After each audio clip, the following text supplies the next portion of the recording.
Hello everyone, nandito po si Mel's Beauties. I just want to share my YouTube channel analytics to everyone. Okay, sa mga gustong malaman po kung ano ang mga pagbabago sa aking YouTube channel analytics since na hindi po ako nagla-live or nag-pro-promote because before I am a promoter from PKCM family by ER Photography. Ayan, isi-share ko lang po. But first, before I show to you my analytics, now, recently, is yung analytics ko bilang isang promoter dati is okay po siya sa mga maganda po ang revenue kasi mabilis. Lalo na't may magpapakulay, magpapalipad sa yung live. Habang nagla-live ka, ayan, malaki po ang makukuha mong revenues. Ayan. But, beside that, marami din pala tayong matututunan, guys. Hindi lang pala yung revenues ang habol natin dyan.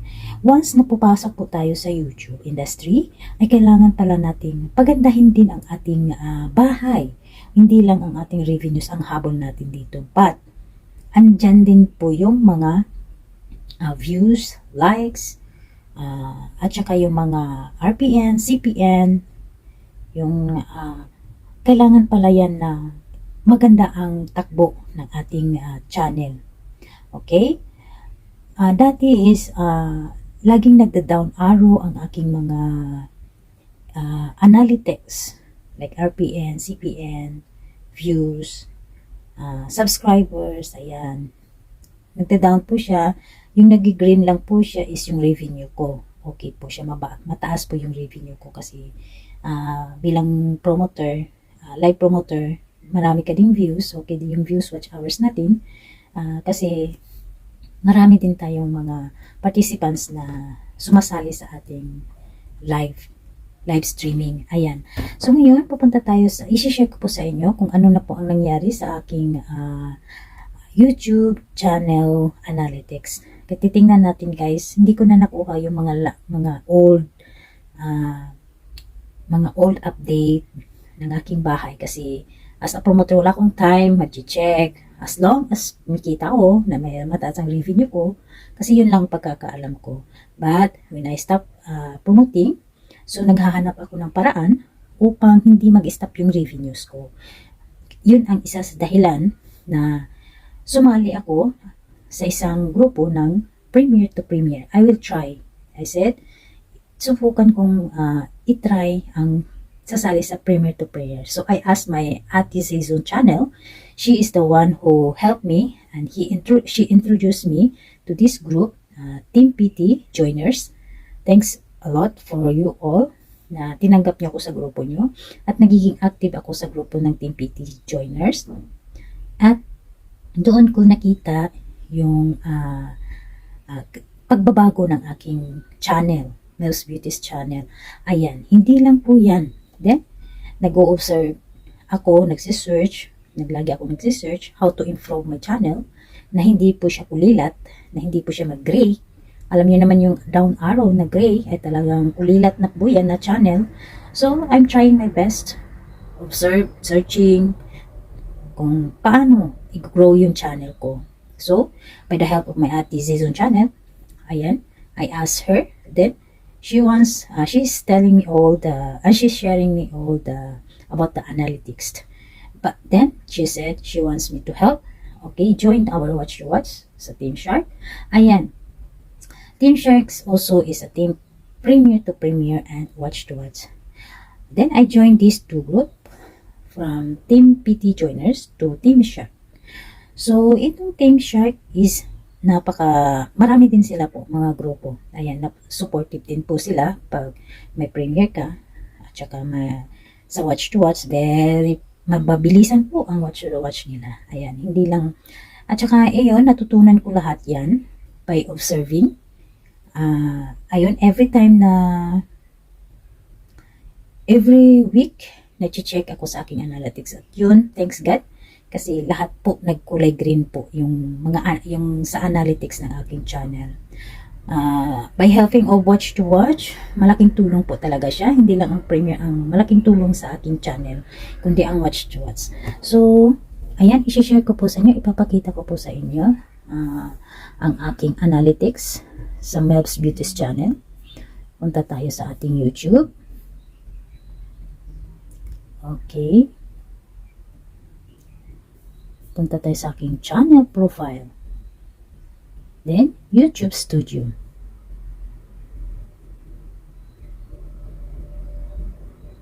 Ayan yung channel dashboard ko.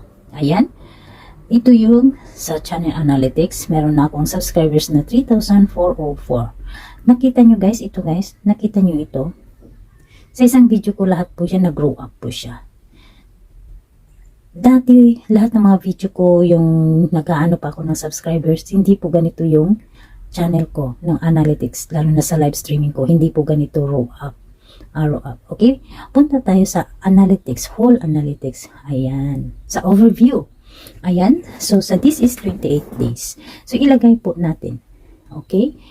Sa 28 days, ito po, dahil sa watch to watch, sa tulong ng watch to watch, ng GC, ng dalawang GC, may pangatlong GC na ngayon na sinalihan ko din sa kumbaga apat na po ang GC ng aking Primerton watch to watch, monetized channel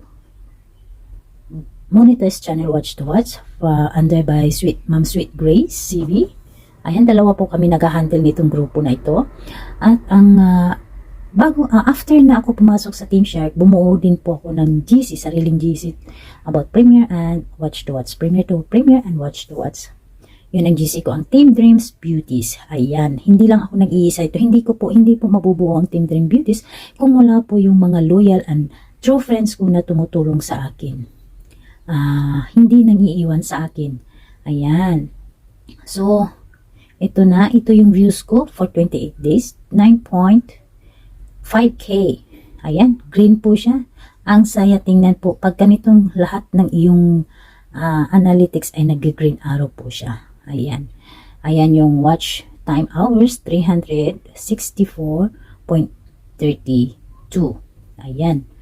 Ito yung subscribers ko, umangat din ng 181. Okay. Ayan yung estimated revenue ko for 28 days lang, 21.69. Ayan, US dollars. Okay. Ito yung graphics. Ito yung graphics ng overview. Ayan, nakikita natin last April, ayan. Hanggang tumataas po siya, bumababa, kasi minsan hindi ako makakasali sa watch to watch. Then, pagdating ng April, katapusan, ayan, tumataas po siya. Ayan. This one daily. Okay? Now, pag ilalagay natin yan sa lifetime, punta tayo dito sa lifetime, yung advanced mode, press natin, ilagay natin sa lifetime. Titingnan natin kung ilan ang aking views. So, may lifetime sa aking channel. Hindi pa 1 year yung channel ko. Ito na po yung 87.7K. Ayan, 1 year na pala. 1 year na ang channel ko. So, 87.7K ang views ko. Okay, this is my channel. Tapos yung watch time ko is 7.8K. Then subscribers ko, yun na nga, is 3,000.4K. And then yung revenue ko sa whole lifetime, since na monetize ako, ito po yung naipon ko is $542.85. Ayan po siya. Ayan. So, tingnan natin dito sa revenue. So, yung estimated revenue ko, ito po yung lifetime ko. And then yung RPN ko is $6.80. Okay, yung playback CPM, ito yung CPM is 3.46. Okay, ayan yung graphics ko. Ayan. Dito kasi, ito yung first, malaki yung ano ko dito sa revenue. Yung August, kasi yan yung first time di yata ng aking live streaming. Ayan. Ayan guys. And you will see audience. Tingnan natin yung audience. Ayan. Let's see. Audience. Ibalik natin sa 28 days. Ayan yung graphics ng ating audience. Ayan. Ito yung features growing your audience. Ayan, low pa siya, di ba? Kasi yung mga video ko yan na mababa ang nanonood. Ayan.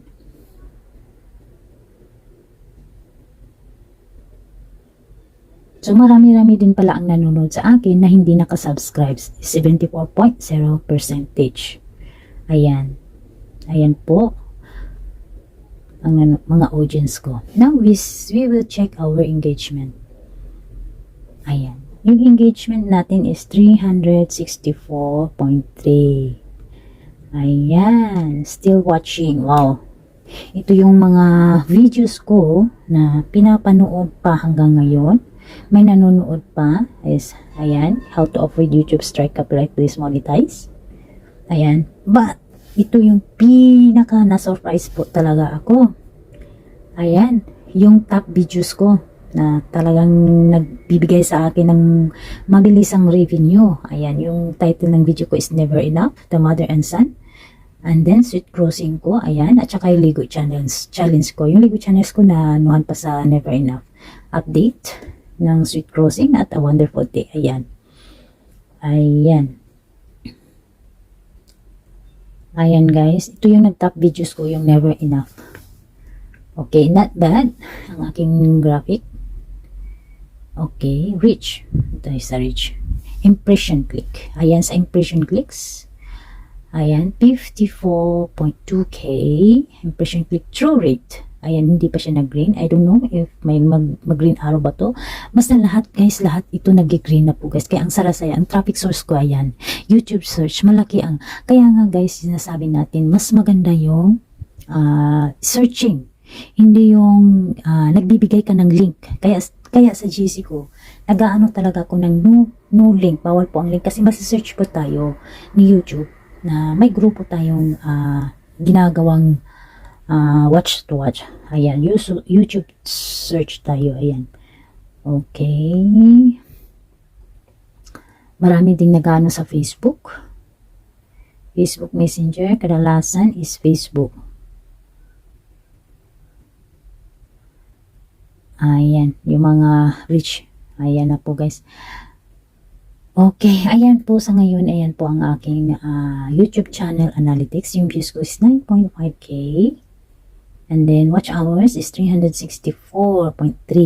Then subscribers is 1.81 and 21. My revenue is 21.69. This 28, last 28 days. Ayan po guys. Ayan, yan lang sinishare ko kung gaano kaganda ang sasali sa Premiere at Watch to Watch. Okay, bye-bye guys. See you next in vlog. Mel's Beauty is here.